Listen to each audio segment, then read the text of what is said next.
नमस्कार, hot topic में आपका स्वागत है। मैं हूं अखिलेश शर्मा। राहुल गांधी कांग्रेस के अध्यक्ष बनेंगे या नहीं बनेंगे, इस पर सस्पेंस बरकरार है। भारत जोड़ो यात्रा पर निकले राहुल ने आज इस मुद्दे पर अपने पत्ते नहीं खोले, लेकिन उनका साफ तौर से इनकार न करना भी एक तरह से उनकी हां के रूप में देखा जा रहा है। राहुल ने कहा कि उन्हें क्या करना है वे ये तय कर चुके हैं, समय आने पर इस बारे में सबको पता चल जाएगा।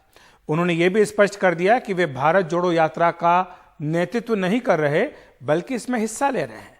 तो कई सारी घटनाएं आज हुई हैं उनकी भारत जोड़ो यात्रा के तीसरे दिन, और कभी राहुल की ना है तो कभी राहुल की ना है, हाँ है और कभी ना है। कांग्रेस अध्यक्ष का चुनाव आप जानते हैं कि 17 नवंबर को होने जा रहा है। इस कार्यक्रम का ऐलान कर दिया गया है। अगर चुनाव होते हैं तो वोटों की गिनती 19 नवंबर को होगी। 24 से 30 सितंबर तक नामांकन पत्र दायर किए जा सकते हैं। हालांकि राहुल गांधी खुद 3 महीने की भारत जोड़ो यात्रा पर हैं और पहले 21 सितंबर तक ये अध्यक्ष चुनने की बात कही गई थी, लेकिन समय सीमा को 1 महीने के लिए बढ़ा दिया गया, क्योंकि बताया गया कि इसके लिए शुभ समय का इंतजार किया जा रहा है। और राहुल गांधी आपको बता दें कि अध्यक्ष बनने के लिए तैयार नहीं है, इसीलिए उनकी अध्यक्षता को लेकर सस्पेंस बना हुआ है। 2019 में जिस तरह से कांग्रेस पार्टी हारी दूसरी बार लोकसभा का चुनाव, उसके बाद से ही उन्होंने जिम्मेदारी लेने से इनकार कर दिया था। हालांकि कई कांग्रेसी नेता खुलकर बोल चुके हैं कि राहुल गांधी को यह जिम्मेदारी लेनी चाहिए। और राहुल की कार्यशैली से नाराज कई नेता कांग्रेस पार्टी को छोड़ चुके हैं। हाल के दिनों की अगर बात करें तो कद्दावर नेता गुलाम नबी आजाद, कपिल सिब्बल और अश्विनी कुमार ने कांग्रेस को अलविदा कह दिया। और गुलाम नबी आजाद ने तो एक बड़ी करारी चिट्ठी भी लिखी थी कांग्रेस छोड़ते वक्त, जिसमें राहुल गांधी पर कई आरोप लगाए थे, जिसमें उनके अपरिपक्व होने से लेकर चापलूसों से घिरे होने तक की बात गुलाम नबी आजाद ने कही थी। तो आज कई सारे सवाल उनसे पूछे गए थे भारत जोड़ो यात्रा के दौरान राहुल गांधी से प्रेस कॉन्फ्रेंस में, लेकिन कांग्रेस अध्यक्ष पद को लेकर उन्होंने क्या कहा, आइए सुन लेते हैं। कांग्रेस पार्टी के प्रेसिडेंट का चुनाव होने वाला है। जब वो चुनाव होगा उसमें क्लैरिटी आ जाएगी, उसमें क्लैरिटी आ जाएगी। जब क्लैरिटी आ जाएगी और अगर मैं खड़ा नहीं हुआ, आप मुझसे पूछ लेना क्यों नहीं खड़े हुए, मैं आपको जवाब दे दूंगा। I have very clearly decided in my mind what I am going to do. There is no confusion in my mind at all. हमारे साथ गीता भट्ट राजनीतिक विश्लेषक जुड़ गई हैं, साथ ही विनोद अग्निहोत्री जी वरिष्ठ पत्रकार भी हमारे साथ जुड़ गए हैं। आप दोनों का बहुत बहुत स्वागत है एनडीटीवी इंडिया पर। सबसे पहले विनोद जी, आपसे समझना चाहूंगा, ये सस्पेंस बनाकर क्यों रखना चाहते हैं राहुल गांधी? ना तो कभी हाँ कहते हैं ना कभी ना कहते हैं, सीधे सीधे तौर पर बताते क्यों नहीं कि वो अध्यक्ष बनेंगे या नहीं बनेंगे? देखिए, ये बात तो राहुल गांधी कई बार कह चुके हैं, और जब उन्होंने 2019 में इस्तीफा दिया था, कांग्रेस कार्य समिति में भी कहा था कि मैं अध्यक्ष नहीं बनना चाहता हूं, ना ही मेरे परिवार का कोई बनना चाहता। ये बात तो लगातार पहले भी कई बार कहते रहे हैं, लेकिन इधर जब से ये चुनाव प्रक्रिया शुरू हुई है तो वो इस मुद्दे पर कुछ नहीं बोल रहे हैं। लेकिन अब चूंकि अगर आज वो मान लीजिए बोल दें कि हाँ मैं अध्यक्ष बनने के लिए तैयार हूं, तो फिर दूसरा कोई चुनाव का मतलब ही नहीं रह जाएगा कांग्रेस पार्टी में, और इसलिए उन्होंने इसको ओपन रखा हुआ है। और जाहिर है, मुझे जहां तक मुझे लगता है, जो मेरा एक विश्लेषण है, मेरा अपना ऑब्जर्वेशन है, जितना मैंने राहुल गांधी को रीड किया है, स्टडी किया है, कि वो शायद अपना नामांकन नहीं भरेंगे। इसीलिए उन्होंने ये बात भी कही, जो दूसरी बाइट आपने दिखाई, कि जब मैं नहीं खड़ा होऊंगा तो आप मुझसे पूछिएगा मैं क्यों नहीं खड़ा हुआ। यानी एक तरह से उन्होंने इशारा भी दे दिया कि नहीं खड़े होंगे। अब लेकिन साथ साथ सस्पेंस भी है। तो मुझे लगता है अभी चूंकि फोकस न बदले, फोकस यात्रा पर रहे, इसलिए उन्होंने इस चीज को ओपन छोड़ दिया है, ये मुझे लगता है। लेकिन जहां तक मेरा अपना आकलन है, वो शायद चुनाव नहीं लड़ेंगे। गीता जी, आपको क्या लगता है कि राहुल गांधी क्यों नहीं अध्यक्ष बनना चाहते हैं? जैसे कि विनोद जी कह रहे हैं कि ये एक हिंट मिली है कि शायद वो अपना नामांकन पत्र दायर नहीं करेंगे, तो क्या वो जिम्मेदारी नहीं लेना चाहते हैं? जबकि जो पूरी यात्रा हो रही है, इस पर पूरा फोकस केवल और केवल राहुल गांधी के ऊपर है। एक तरह से लग रहा है कि कांग्रेस पार्टी 2024 के लिए राहुल गांधी की एक तरह से रिपोजिशनिंग कर रही है इस यात्रा के जरिए। अखिलेश जी, आपने बिल्कुल ठीक कहा। ये देखिए, अपने आप को राहुल गांधी जी इस प्रकार से या कांग्रेस इस प्रकार से दिखाना चाह रही है कि हम पूरी एक तरह से ट्रांसपेरेंसी के तहत जो है पारदर्शिता के साथ हम चुनाव कराएंगे और आंतरिक रूप से, और फिर यह निर्णय किया जाएगा। लेकिन पिछले दशकों से ये बात देखी जा रही है कि किस प्रकार जब सोनिया गांधी जी ने को भी अध्यक्ष बनाया गया था, उस समय भी आपको प्रकरण याद होगा कि किन लोगों ने नामांकन जारी किया, अपना फाइल किया था, और उसके बाद उन्हें जो कांग्रेस के दफ्तर थे वहां उन्हें घुसने नहीं दिया गया था, जब भी कहीं जाते थे ताले लगे हुए मिलते थे। तो इस प्रकार का जो एक कांग्रेस पार्टी आज परिवारवाद से, वंशवाद से बुरी तरह जो ग्रसित है, उससे वो किस प्रकार बाहर आएगी तो बहुत अच्छा है। तो विपक्ष जो है एक स्वस्थ, हमारे को विपक्ष एक राजनीतिक दल, सबसे पुराना राजनीतिक दल है भारत का, तो वो एक अच्छी बात होगी। लेकिन क्या ऐसा हो पाएगा, ये अपने आप में बहुत बड़ा प्रश्न चिन्ह है। और वो इसलिए क्योंकि आप देखिए कि जितने बड़े बड़े जो दिग्गज नेता थे वो किस प्रकार धीरे धीरे करके पार्टी को छोड़कर जा रहे हैं।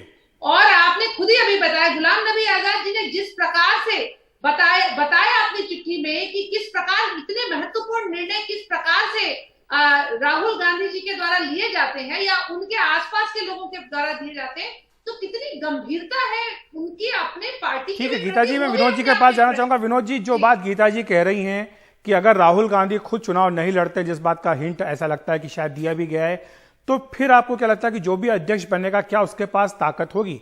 यानी वो कुर्सी पर तो होगा कांग्रेस अध्यक्ष की, लेकिन क्या उसके हाथों में वाकई में सत्ता होगी, ताकत होगी कि वो बड़े फैसले कर सके? नहीं, दो बातें हैं। एक तो मैं थोड़ा सा गीता जी हमारी बड़ी अच्छी मित्र हैं, सुधार कर दूं कि सोनिया गांधी के खिलाफ जितेंद्र प्रसाद चुनाव लड़े थे और उसके बाद सोनिया गांधी ने उनको घर में बुला के चाय पिलाई थी और कांग्रेस कार्य समिति में मनोनीत किए गए थे।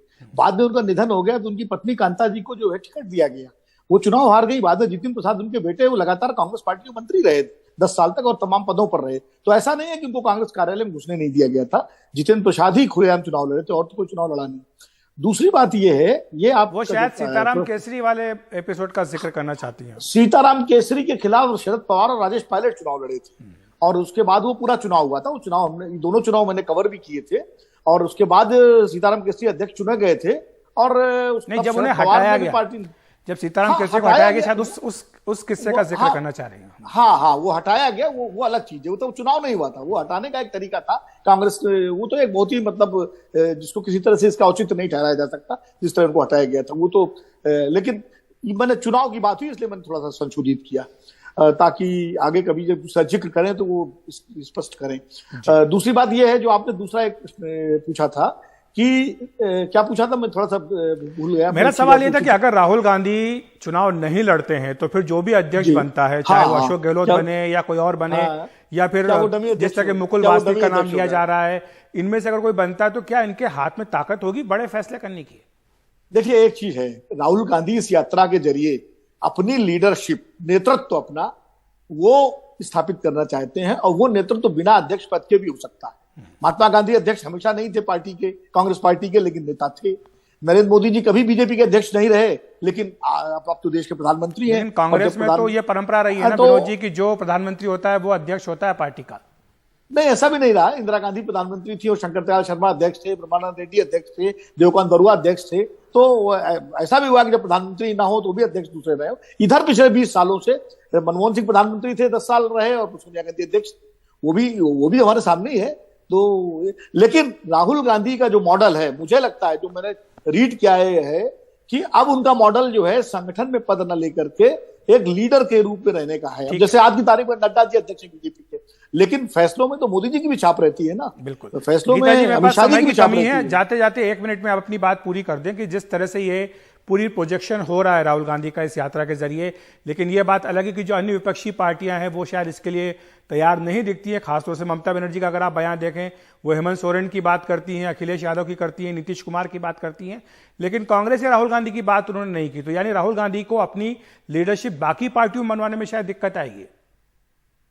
जी, पहले तो विनोद जी की बात को मैं थोड़ा और भी आगे बढ़ा दूं कि उन्हीं के पुत्र जितेंद्र प्रसाद, वो जो है उसके बाद उन्होंने वो भारतीय जनता पार्टी में आ गए, उन्होंने भी पार्टी छोड़ दी है। ये बात शायद बताना भूल गई थी। नहीं, मैं छोड़ देना चाह रही हूँ, वो आपने छोड़ दिया था। वो सबको छोड़ा नहीं था, सबको मालूम है। दूसरी बात ये कि संक्षेप में बात कर लीजिए, मेरे पास बिल्कुल समय नहीं, बीच में काटूंगा तो अच्छा नहीं लगेगा। हाँ, केरल के जो बड़े वरिष्ठ नेता हैं कांग्रेस के, केसी कुरियन जी, उन्होंने आकर बहुत कड़ी टिप्पणी राहुल गांधी की है जी। कि आप जो न तो आप चुनाव खुद वहां बैठ रहे हैं, ना आप चुनाव कराना चाह रहे हैं, और जिस प्रकार से लोग छोड़कर जा रहे हैं, वरिष्ठ नेता छोड़कर जा रहे हैं, उनको रोकने का कोई प्रयास भी नहीं किया जा रहा है। कहा जा रहा है, तो खुद उन्होंने कहा है, जो राहुल गांधी जी ने अपने कई वक्तव्यों में कहा है कि जो छोड़ के जाना चाहता है जाए। इसीलिए शायद विपक्ष चुटकी ले रहा है कि ये भारत जोड़ो के बजाय कांग्रेस जोड़ो यात्रा निकालनी चाहिए। यही बात विपक्षी नेताओं की ओर से आज जेपी नड्डा जी की ओर से भी ये बात कही गई है। बहुत बहुत शुक्रिया आपका गीता जी और विनोद जी। माफी चाहता हूं, समय मेरे पास इतना ही है, लेकिन आप दोनों का जुड़ने के लिए बहुत बहुत धन्यवाद। हॉट टॉपिक में फिलहाल एक ब्रेक ले रहे हैं। ब्रेक के बाद गणेश विसर्जन की कुछ तस्वीरें।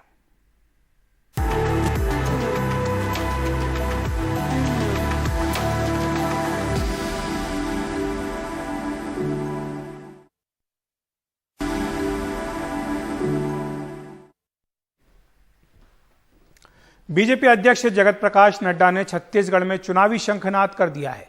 वहां अगले साल विधानसभा चुनाव होने वाले हैं। आज रायपुर पहुंचे जेपी नड्डा ने रोड शो किया। हजारों कार्यकर्ताओं ने जगह जगह उनका स्वागत किया। इस दौरान राज्य के पूर्व मुख्यमंत्री रमन सिंह और प्रदेश अध्यक्ष अरुण साव भी साथ में थे। बाद में जेपी नड्डा ने रायपुर के साइंस कॉलेज मैदान में बूथ स्तर के पदाधिकारियों को संबोधित किया। इसमें उन्होंने कांग्रेस पर तीखे हमले किए। कांग्रेस पार्टी, ये भूपेश बघेल, ये लोग कोई विचारधारा की पार्टी नहीं चला रहे हैं। ये भूपेश बघेल भी भाई बहन की पार्टी को चला रहे हैं, भाई बहन की पार्टी। मुझे बड़ी हैरानगी हुई। आजकल भारत जोड़ो कार्यक्रम में जा रहे हैं। अरे पहले पार्टी तो जोड़ लो। तुम चले हो भारत जोड़ने, पार्टी तुम्हारी टूट रही है। 50 साल जिन्होंने पार्टी में काम किया वो तुमको छोड़ के जा रहे हैं, खुदमाई कर रहे हैं। क्यों कह रहे हैं? कभी सोचा तुमने? कभी समझा इस बात को? इसलिए मित्रों, भारतीय जनता पार्टी आज, हमारी लड़ाई आज वंशवाद के खिलाफ है, और वंशवाद के खिलाफ भारतीय जनता पार्टी लड़ेगी, वैचारिक पृष्ठभूमि पर लड़ेगी। ये मैं आपको बताना चाहता हूं। मुंबई में आज 10 दिनों के गणपति का विसर्जन हो रहा है। आपको छोड़ जाते हैं विसर्जन की दिव्य तस्वीरों के साथ।